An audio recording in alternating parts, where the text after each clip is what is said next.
De volta, vamos dar sequência, bloco 3. Vamos agora falar do descumprimento da oferta aceita.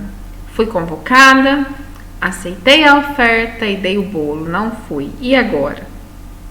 Ou então, fui convocada, aceitei a oferta e cheguei lá de hora, meu empregador falou: não é para vir mais, não me avisou, cancelou a convocação.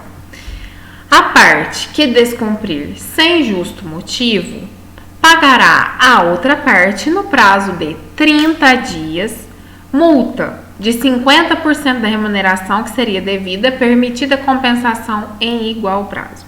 Então, a parte que descumprir, seja ela empregada ou empregadora, né, a parte, ela vai pagar no prazo de 30 dias uma multa de 50% da remuneração que seria devida, ou seja, eu convoquei para trabalhar no sábado e no domingo, R$100 ao dia, e aí com o 13º proporcional, com tudo que eu tenho que pagar, o adicional noturno, tudo que eu tenho que pagar, daria R$300.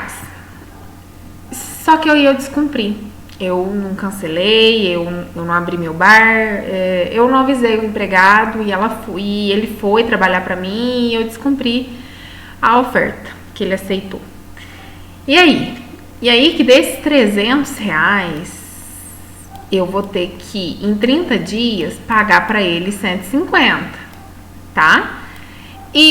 Ou então é permitida compensação em igual prazo, se tiver uma autoconvocação nesse mesmo valor, ele trabalha a metade, né? Compensa em folga, com ele em casa ganhando, recebendo. Então, assim, em regra, 30 dias, multa de 50% da remuneração, mas é permitida a compensação em 30 dias.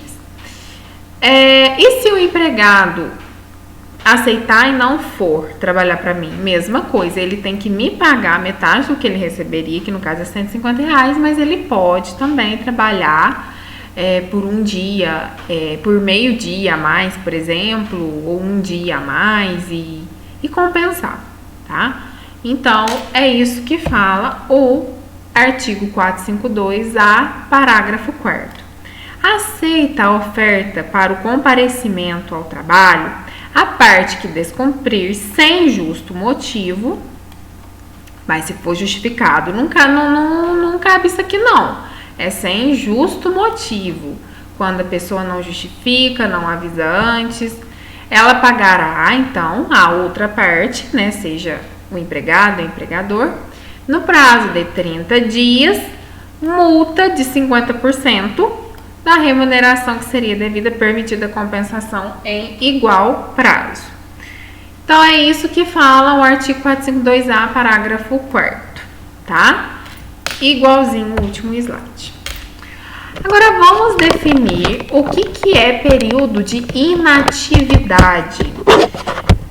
A portaria 349 de 2018 define o que é período de inatividade. Nós vamos ver isso no próximo slide. Mas, basicamente, durante a inatividade, o empregado poderá prestar serviço a outros contratantes, até porque se ele não está trabalhando, ele não está recebendo. Assim, o período de inatividade não será considerado tempo à disposição do empregador. É por isso que o empregador não pode simplesmente convocar outra pessoa e ela aparecer na hora. Até porque isso nós vamos ver em remuneração e salário e jornada de trabalho, que isso é estar sobre aviso ou de prontidão, tá? Então, existe a regra do empregador convocar o empregado com 3 dias corridos de antecedência, justamente porque no período de inatividade, o empregado não está à disposição do empregador, porque se tivesse, ele estaria recebendo. E muitas vezes, como eu já disse, ele tem outro emprego. Então, o período de inatividade não será considerado tempo à disposição do empregador. E por isso que não há remuneração, tá? Porque se fosse considerado tempo à disposição, haveria remuneração. Eu ainda não acostumei com essa setinha, né? Vocês já repararam. Caso haja pagamento de remuneração nesse período, restará descaracterizado o contrato de trabalho intermitente, porque o normal é não remunerar o período de inatividade, só remunera enquanto há prestação de serviço.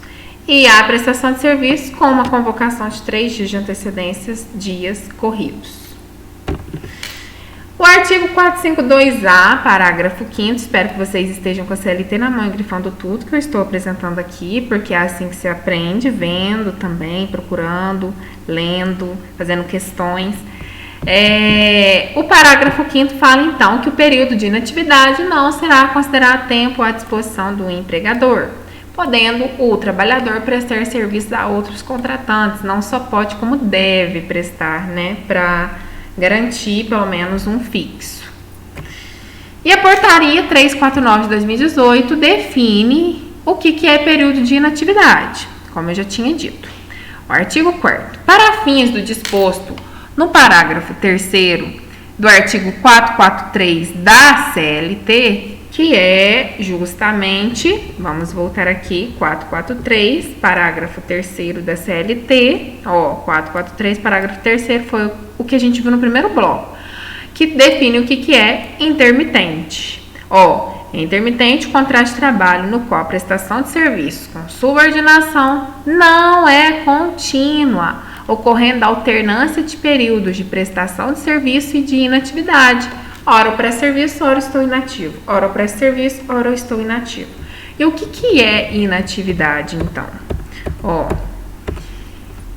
Para fins desse disposto do 443, parágrafo 3º, que intermitente é ora prestação de serviços, ora inatividade, considera-se inatividade aquele intervalo temporal distinto daquele para o qual o empregado intermitente haja sido convocado e tenha prestado serviço nos termos do parágrafo 1º do 452A da referida lei, que é este aqui, que é quando ele é convocado, com meio eficaz, com 3 dias corridos de antecedência. Então, a portaria quis dizer o seguinte: é inatividade quando ele não está trabalhando. Se ele não está trabalhando, ele está inativo. É isso que quis dizer esse artigo 4º. O parágrafo 1º diz que durante o período de inatividade, o empregado poderá prestar serviços de qualquer natureza a outros tomadores de serviço que exerçam ou não a mesma atividade econômica, utilizando contrato de trabalho intermitente ou outra modalidade de contrato de trabalho. Como eu já disse, você pode ter vários contratos de trabalho intermitente, ou você pode ser trabalhador intermitente nos finais de semana e ser um trabalhador, um empregado por prazo indeterminado nos dias de semana. Então, nada impede isso, tá? E no parágrafo 2º, no contrato de trabalho intermitente, o período de inatividade não será considerado tempo à disposição do empregador e não será remunerado, tá? Hipótese em que restará descaracterizado o contrato de trabalho intermitente, caso haja remuneração por tempo à disposição no período de inatividade. Então, não existe isso. Se a pessoa está em casa, está inativa, ela não está trabalhando, então ela não recebe. Se ela receber, não é trabalho intermitente. É outro tipo de trabalho, ela está ali de sobreaviso, prontidão, nós vamos ver a diferença futuramente. E quando a pessoa está de sobreaviso, ela está em casa. Quando ela está de prontidão, ela está no local de trabalho, mas sem fazer nada. Então, de plantão. Então, vai ser qualquer uma dessas coisas, menos trabalho intermitente, porque se a pessoa está inativa em casa, ela não recebe, tá? Isso que é o período de inatividade no trabalho intermitente. O pagamento, então. O pagamento será do seguinte: o trabalhador intermitente, ele vai ter direito, assim como os demais empregados, além da sua remuneração, ele vai ter direito à percepção de férias proporcionais acrescidas do terço, tá? Do 13º também proporcional, o do repouso semanal remunerado e dos adicionais legais. Por exemplo, insalubridade, adicional noturno, periculosidade, dos adicionais que a lei garante, né? Permite que tenha de acordo com o tipo de trabalho. Além do recolhimento do previdenciário e do FGTS, né, da Previdência e do FGTS. Então, o empregado intermitente, trabalhador intermitente, vai ter a sua remuneração ali pactuada, valor hora ou dia de trabalho. Além disso, ele vai receber férias proporcionais, 13º proporcional, repouso semanal remunerado e os adicionais legais, e vai ter recolhido o seu FGTS e a sua contribuição previdenciária. Isso está garantido no artigo 452A, parágrafo 6º da CLT, que diz que ao final de cada período de prestação de serviço, ou seja, foi convocada por uma semana, no final dessa semana, no meu acerto, eu já recebo tudo isso que eu disse, a remuneração, 13º proporcional, as férias proporcionais, o repouso semanal remunerado e os adicionais legais. E por que isso? Porque eu não sei se eu vou convocar novamente aquele empregado. Então, eu já pago ele tudo que ele tem direito para não ficar com nada pendente. Então, ao final de cada período de prestação de serviço, o empregado receberá o pagamento imediato das seguintes parcelas, tá? Pagamento imediato da remuneração, das férias proporcionais, com acréscimo de 1/3, do 13º salário proporcional, do repouso semanal remunerado e dos adicionais legais. O recibo do pagamento deverá conter a discriminação dos valores pagos relativos a cada uma das parcelas referidas no parágrafo 6º deste artigo. E isso é também uma regra que nós vamos ver nas aulas de remuneração e salário, que é vedado o salário complessivo, que é aquele que vem simplesmente escrito no lerite, salário, pagamento, tanto. Não, tem que vir discriminado. Tudo que o empregado está recebendo, vencimento base, tanto. Adicional de insalubridade, tanto. Férias proporcionais, tanto. 13º proporcional, tanto. Contribuição previdenciária, né, o desconto, tanto. Total, tanto. Não pode vir ali, salário X. Não, é vedado, tá? Salário complessivo. E aqui, expressamente na modalidade de trabalho intermitente também, no parágrafo 7º do 452A da CLT, está falando também que isso é vedado. Tem que discriminar tudo que está pagando. Ter ali discriminadinho todos os valores.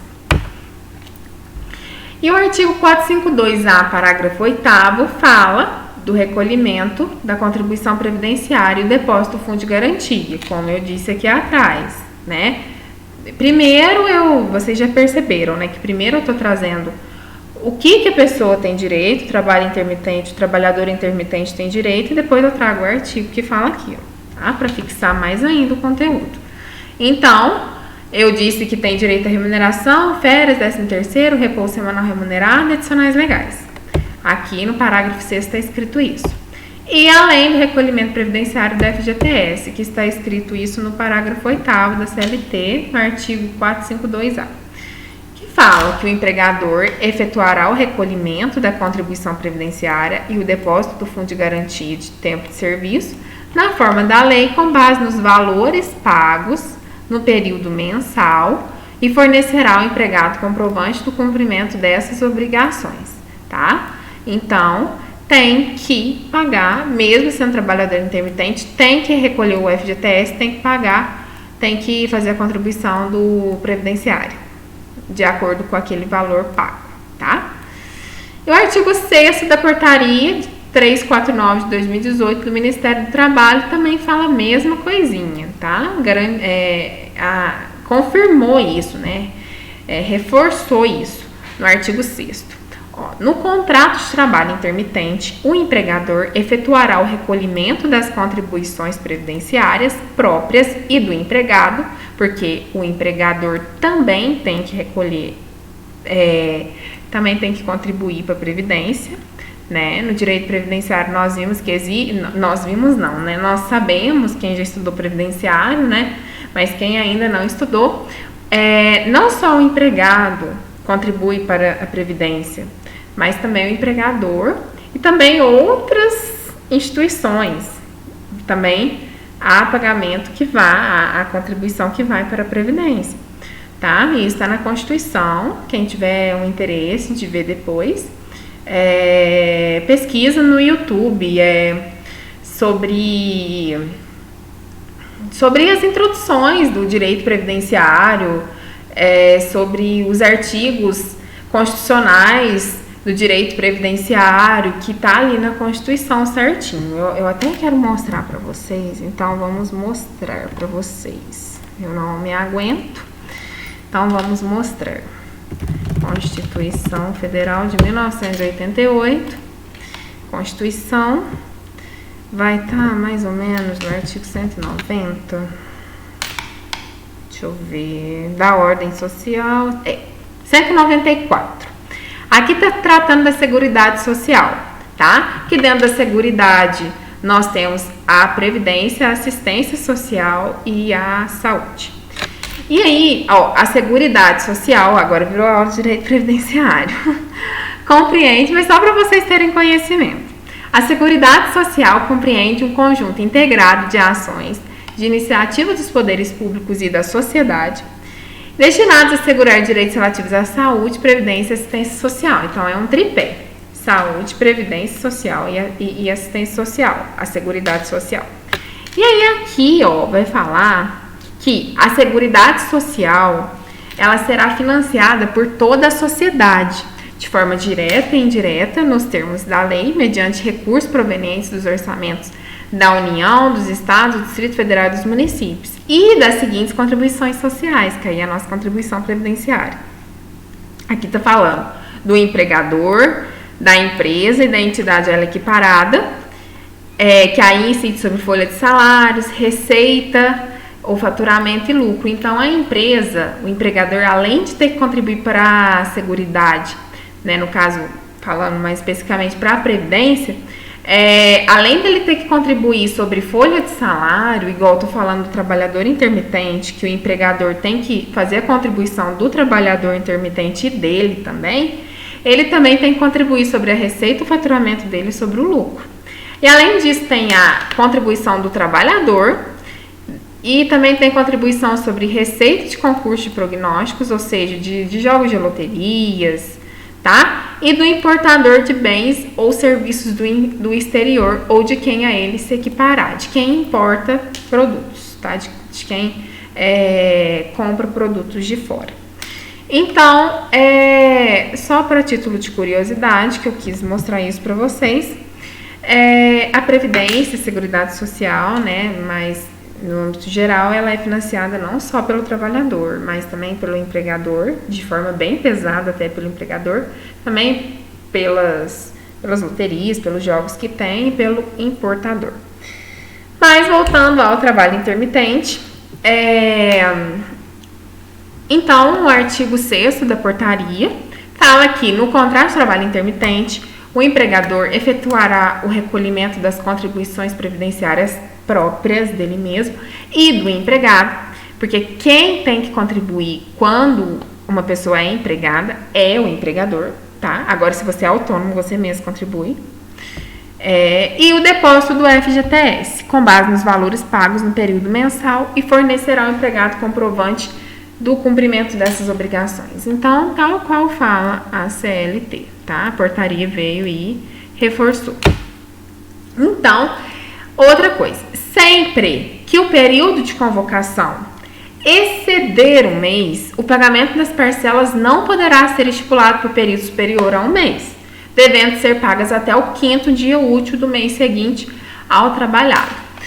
Ou seja, às vezes tá em alta demais, Natal, Ano Novo, e eu convoquei na minha loja os trabalhadores intermitentes, e a demanda foi tão alta durante o mês que acabou que eles ficaram o mês inteiro. E até mais de um mês. Ficaram 45 dias trabalhando todos os dias. E aí, como que faz nesse caso? Eu não posso pagar 45 dias. Então, eu vou pagar 30 dias e os outros 15 dias, caso fique só nos 15 dias mesmo, ou eu ainda convoque mais, né?